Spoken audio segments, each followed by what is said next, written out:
Eu não tinha nenhuma pretensão de ser vice-prefeito, eu nunca pedi para ser vice-prefeito. Eu fui pego a laço. Não tinha essa expressão antigamente? Tinha as pessoas que casavam com algumas mulheres. O delegado do lado. A laço. Eu recusei a proposta, né? E depois fizeram várias reuniões, entraram vários agentes políticos, que eu não vou mencionar isso aqui, porque eu acho que não é o caso, dizendo da importância, que precisava todo mundo participar para fazer uma mudança, tá? Pessoas do partido de Brasília ligaram, não, você é um homem de partido, você precisa. Pastores se reuniram na minha casa com o Bernal, com outras pessoas, e no apagar das luzes eu acabei aceitando, porque me lembrei de várias vezes que Deus usou pessoas para falar comigo sobre que isso aconteceria. E eu, na época, desse tamanho, vira um dia ser prefeito de Campo Grande, a minha fé não alcança, isso não acontece.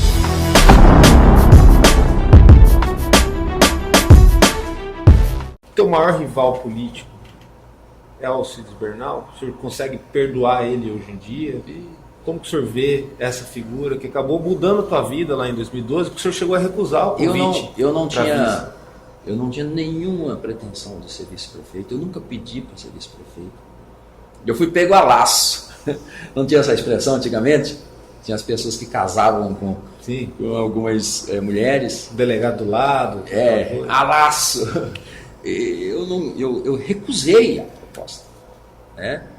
E depois fizeram várias reuniões, entraram vários agentes políticos, que eu não vou mencionar isso aqui, porque eu acho que não é o caso, dizendo da importância, que precisava todo mundo participar para fazer uma mudança, tá? Pessoas do partido de Brasília ligaram, não, você é um homem de partido, você precisa.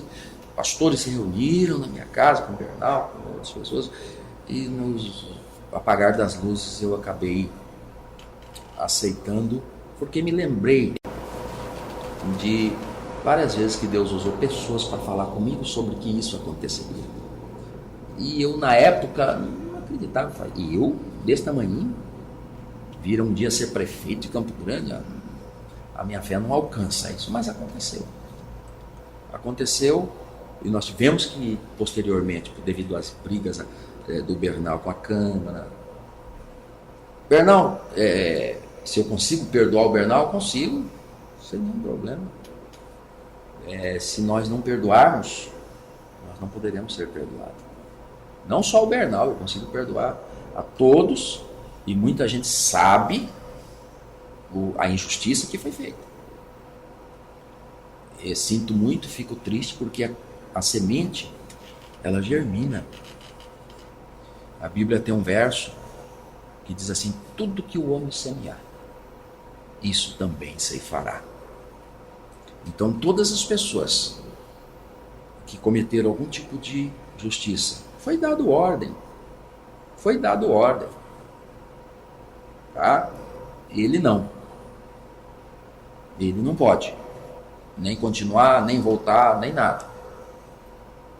Tanto é que nós estávamos afastados há um ano, e chega em 2016, é formado uma nova operação, com ordem de prisão, e a ordem de prisão para ser executada no dia 15, o último dia de qualquer candidatura, que nós nem participaremos, nem eu, nem a dona Andréia. Não seria candidato. Tanto é que não foi na convenção. Nós não fomos na convenção. Então, até isso, jogaram para dizer assim, ela vai ser candidata. O partido disse, a vaga dela está aqui, mas ela não foi. Ela não... Ali era uma prova de que seria um tiro final, um medo de tudo voltar, porque ela também é muito popular. Ela também participou de projetos sociais. E era uma eleição onde a mulher talvez pudesse ter um protagonista, tanto é que a gente tem no segundo turno uma mulher concorrendo a prefeita de Campo Grande, que disputou ali de uma maneira muito competitiva. Existia um medo de repente, do Gilmar Light continuar forte ainda com a figura dela? Eu não posso falar pelos agentes, né? Pesquisa da época, que existiam pesquisas onde ela figurava bem, existiam. Mas nós não tínhamos a pretensão, nós estávamos muito chateados com o afastamento. Ela não tinha pretensão de candidato. Pagou mais pelo medo dos outros do que pela iniciativa. Porque isso não seria candidato. E foi usada uma força desproporcional em cima de nós. O tempo vai mostrar. A história vai escrever a verdade. Hoje ainda tem muita névoa, tem muita dificuldade, né? E é uma sentencinha daqui, uma sentença de lá, uma coisa e tal, no intuito de tentar provar o que não existe. Não existe dolo, não existe apropriação de recurso público, tá? Não existe crime. Tanto que 90% da denúncia desse processo de 2016, o pecúnia, estava no imposto de renda. Agora, o senhor tinha uma vida, vamos se dizer, estabilizada antes de ser vice-prefeito. Empresário, um contador, estava consolidado, não é de qualquer empresa que o senhor é empresário, era uma empresa bem estabelecida no mercado que ela atua, alguém que não tinha nenhum problema na justiça, nem de ser utilizado, pelo contrário. Nem na polícia. Era um exemplo, né? Como que é olhar para trás hoje em dia? O senhor tem alguma saudade? O senhor tem orgulho daquilo lá? Eu tenho vontade que senhor, essa fase termine. Vamos dizer rico, mas assim, o senhor tinha suas coisas. O caminhonete foi citado no tribunal. Ele usou a caminhonete, o senhor já tinha caminhonete. E maior, né? E melhor. Era um F-250, porque a gente sempre foi comerciante. A empresa tem 20 anos do comércio, o escritório tem 30. O senhor tinha um carinho, por exemplo, de chegar a tocar violão num local e ser aplaudido, e ser reverenciado. Como prefeito, se fosse tocar, olha, tá chamando atenção, tá isso, tá aquilo. Sabe por quê? Porque a prefeitura, ela não conseguiu tirar a minha essência. E eu toco violão desde os 7 anos para as pessoas, nas igrejas, nas chácaras. Meu pai fundou a Assembleia de Deus do Camisão e era uma furna de Camisão lá numa chacrinha. E eu era o melhor cantor e músico da época. Porque só tinha eu, porque meu irmão, meu professor Rio Dolarte, às vezes faltava. E eu ficava sozinho. E eu era um guri de... Então, uma coisa até que te dá prazer, anos. te dá uma satisfação. Que até hoje eu toco violão para mim. Eu toco violão sozinho. Eu toco violão e choro. E ainda lembro da passagem bíblica que Jó disse assim: eu sei que meu Redentor vive, que por fim se levantará. Ah não, mas vão te prender. Vão me prender por um crime que eu não cometi. O processo mostra lá 120 mil de cheque sem fundo, sem nenhum visto meu. Eu não tenho nada a ver com isso. Eu fui condenado. Estou recorrendo. Se for preso por um crime que não cometi. Mas Paulo foi preso. Pedro, o grande apóstolo Pedro, foi preso. O nosso, que eu referi há pouco, da África, Mandela foi preso. Agora, hoje, a política ainda vive uma polarização muito grande. Eu costumo sempre falar disso nas entrevistas, porque é citar o momento, é citar a fase da história.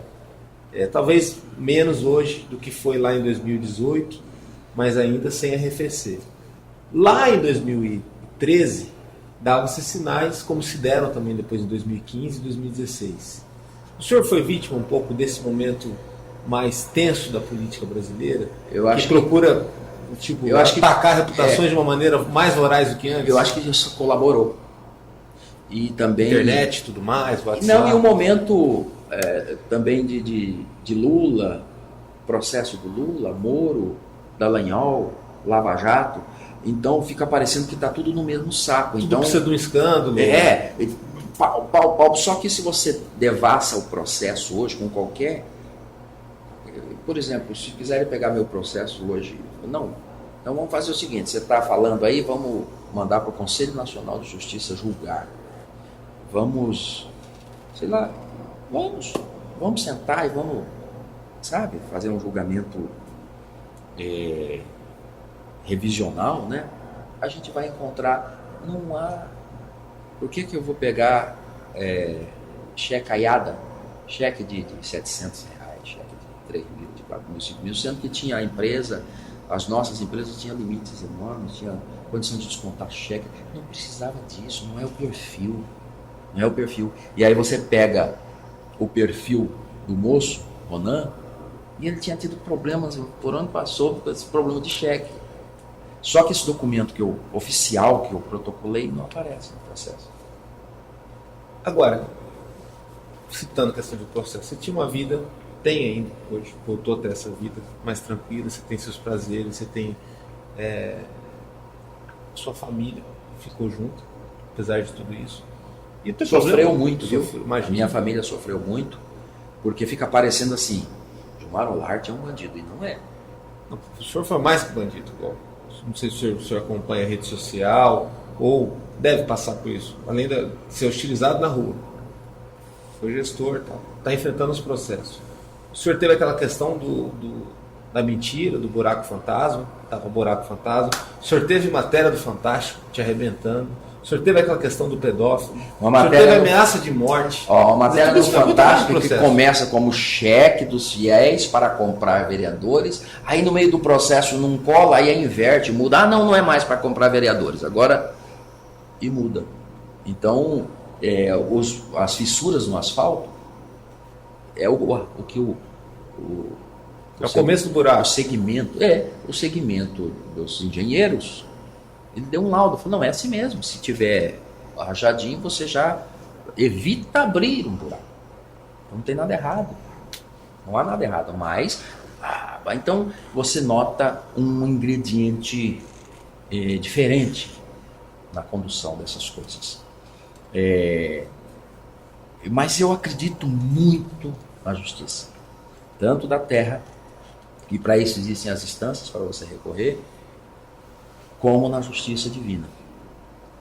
Por diversas vezes pediram a minha prisão, inclusive aqui. Não, que tem que prender, tem que prender. Só que eu fui julgado pela primeira vez, já na segunda instância. Então aquilo, para mim, é a primeira. Tecnicamente é a primeira instância. Isso aí não é eu que estou inventando, é assim. A segunda é no STJ. Então, em momento nenhum, deveria se prender. E o magistrado, quando me condenou, ele disse, determino que recorra em liberdade. Então, esse barulho em cima, ele é um ranço, ele é fruto de vingança, ele é fruto de perseguição, e não é um fato. Eu estou por dentro de todos os processos, principalmente os criminais, participei da defesa de todos, e entendo que no momento certo a justiça vai ser feita.